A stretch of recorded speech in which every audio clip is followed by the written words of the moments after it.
آج میں چلی جاؤں گی امی ابو کو چھوڑ کر، اپنے کمرے کو چھوڑ کر، لیکن جب بھی میں یہاں آؤں گی اپنے کمرے میں ہی رہا کروں گی، میرا پیارا کمرہ۔ حیا منمنا رہی تھی۔ شہریار کو کال کرتی ہوں، پتہ نہیں اٹھا بھی ہے یا نہیں اب تک۔ شہریار کام میں مصروف تھا۔ 3-4 بیلز کے بعد شہریار نے کال اٹینڈ کی۔ گڈ مارننگ مسٹر شہریار، حیا نے محبت بھرے لہجے میں کہا۔ جی گڈ مارننگ میڈم حیا، آج تو معجزہ ہی ہو گیا، حیا صبح صبح اٹھ گئی ہیں۔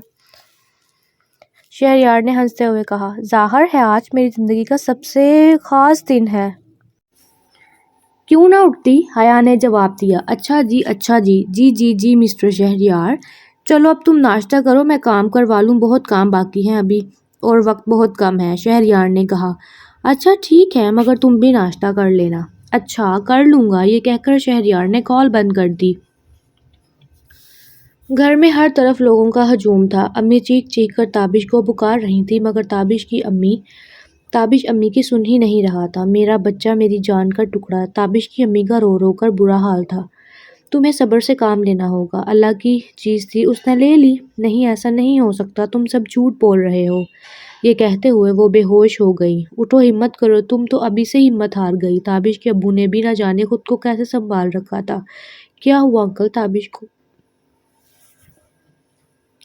یہ سب میں کیا سن رہا ہوں؟ زاویار نے تابش کے ابو کو گلے لگاتے ہوئے کہا۔ پتہ نہیں، گھر سے گیا تھا اپنے دوست کے ساتھ، کچھ دیر پہلے ہمیں یہ خبر سننے کو ملی۔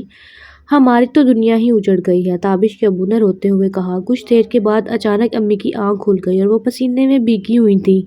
سانس لینا بھی مشکل ہو رہا تھا انہیں۔ شکر ہے کہ یہ خواب تھا۔ امی دوڑتی ہوئی تابش کے کمرے کی طرف گئیں۔ تابش کو پکارتے ہوئے امی نے اس کے کمرے کا دروازہ کھولا تو وہ سو رہا تھا۔ تابش کو دیکھ کر امی کی سانس میں سانس آئی اور انہیں کچھ سکون ہوا۔ وہ آہستہ آہستہ قدم رکھتی ہوئی تابش کے سرہانے جا کر بیٹھ گئیں اور اس کے بالوں میں ہاتھ پھیرنے لگی اور اس کے ماتھے کو چومنے لگی۔ میری جان کا ٹکڑا، اتنے میں تابش کی آنکھ کھل گئی۔ کیا ہوا امی، رو کیوں نہیں ہیں آپ؟ تابش اٹھ کر بیٹھ گیا۔ تابش بیٹا، تم جس لڑکی کو پسند کرتے ہو، میں تمہاری شادی وہاں کرنے کے لیے تیار ہوں۔ تمہاری خوشی سے بڑھ کر میرے لیے کچھ بھی اہم نہیں ہے۔ تابش امی کے منہ سے یہ بات سن کر حیران رہ گیا اور امی کے ہاتھ چومنے لگا۔ امی، میں آپ کو بتا نہیں سکتا کہ میں کتنا خوش ہوں۔ امی نے تابش کو گلے سے لگا لیا اور اسے چومنے لگی۔ ایک تم ہی تو ہو ہمارے پاس، تمہاری خوشی میں ہی ہماری خوشی ہے۔ مجھے یہ سب سمجھنے میں دیر لگی، مجھے معاف کر دینا بیٹا۔ نہیں امی، یہ آپ کیسی باتیں کر رہی ہیں؟ آپ ماں ہیں میری۔ یہ تم اچھا نہیں کر رہے احمد شاہ۔ تمہیں کیوں یقین نہیں آ رہا کہ یہ بچہ تمہارا ہی ہے؟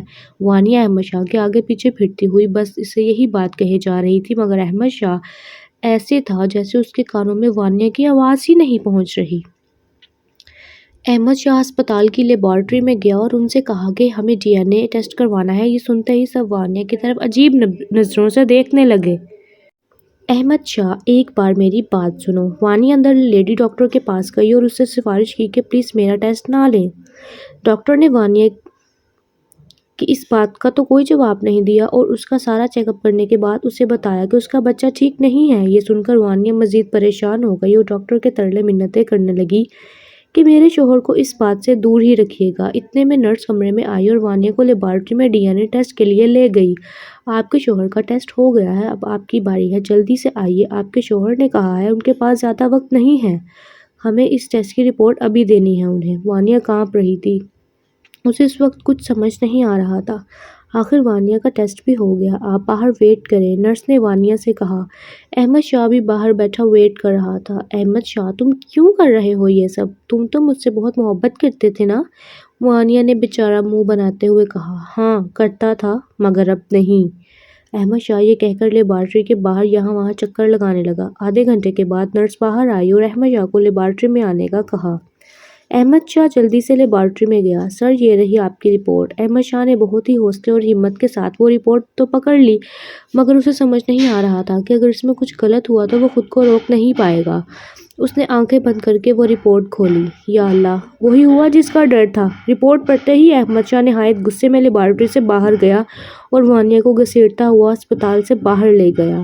چھوڑو مجھے احمد شاہ، وانیہ چیخ چیخ کر کہہ رہی تھی۔ ہسپتال سے باہر لے جا کر احمد شاہ نے وہ رپورٹ وانیہ کے منہ پر دے ماری۔ دیکھو یہ رپورٹ، یہ بچہ میرا نہیں ہے بلکہ کسی اور کا ہے۔ یہ کہتے ہوئے احمد شاہ کی آنکھوں سے آنسو آ گئے۔ میں نے تمہارے لیے کیا نہیں کیا؟ اپنی اتنی محبت کرنے والی بیوی کو چھوڑا، اپنی بیٹی، اپنے جگر کے ٹکڑے کو چھوڑا، تمہارے لیے گھر والوں کو ذلیل کیا، اور تم نے مجھے اس سب کا یہ صلہ دیا؟ مجھے مر جانا چاہیے کہ میں نے تم جیسی عورت سے محبت کی۔ احمد شاہ میری بات سنو، ہو سکتا ہے کوئی غلط فہمی ہوئی ہو انہیں، ہو سکتا ہے یہ رپورٹ کسی اور کی ہو۔ وانیہ نے احمد شاہ کی طرف بڑھتے ہوئے کہا، دور دور رہو مجھ سے، ایک اور لفظ بھی نہیں سنوں گا میں اب۔ میں تمہیں ابھی اور اسی وقت اپنے پورے ہوش و حواس میں طلاق دیتا ہوں۔ احمد شاہ نے سخت لہجے میں یہ الفاظ 3 بار دہرائے۔ وانیہ یہ الفاظ سن کر ہکی بکی رہ گئی۔ احمد شاہ تم ایسا نہیں کر سکتے میرے ساتھ، میں نہیں رہ سکتی تمہارے بغیر، مجھے چھوڑ کر مت جاؤ۔ وانیہ رو رو کر احمد شاہ کے سامنے ہاتھ جوڑے کہہ رہی تھی۔ احمد شاہ گاڑی میں بیٹھا اور گھر کی جانب چلا گیا۔ وانیہ وہاں بیٹھی بے بس روئے جا رہی تھی۔ اس نے وہاں بیٹھی ایک عورت سے موبائل لے کر مہوش کو کال کی اور اسے سب کچھ بتایا اور کہا کہ جلدی سے مجھے لینے کے لیے پہنچو، میرے پاس کچھ بھی نہیں ہے اس وقت۔ احمد شاہ کو کال کرو، آیا کیوں نہیں اب تک وہ؟ امی نے پریشان لہجے میں کہا۔ اچھا امی کرتا ہوں، بس 10 منٹ رکیں، شہریار نے جواب دیا۔ اتنے میں Ahmad Shah T V lounge میں داخل ہوا۔ شکر ہے تم آ گئے بیٹا، میں ابھی شہریار سے کہہ رہی تھی کہ کال کرو احمد شاہ کو، آیا کیوں نہیں اب تک؟ احمد شاہ بہت اداس لگ رہا تھا۔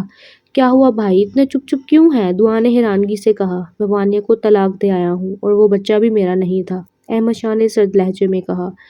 یا اللہ تیرا شکر، جان چھوٹی اس بدبخت عورت سے، دعا نے تلخ لہجے میں کہا۔ میں نے تو تمہیں پہلے ہی کہا تھا احمد شاہ، وہ عورت ہی ٹھیک نہیں تھی، اس کے دوسرے مردوں کے ساتھ ناجائز تعلقات تھے، نہ جانے کہاں سے وہ تمہاری زندگی میں آ گئی تھی۔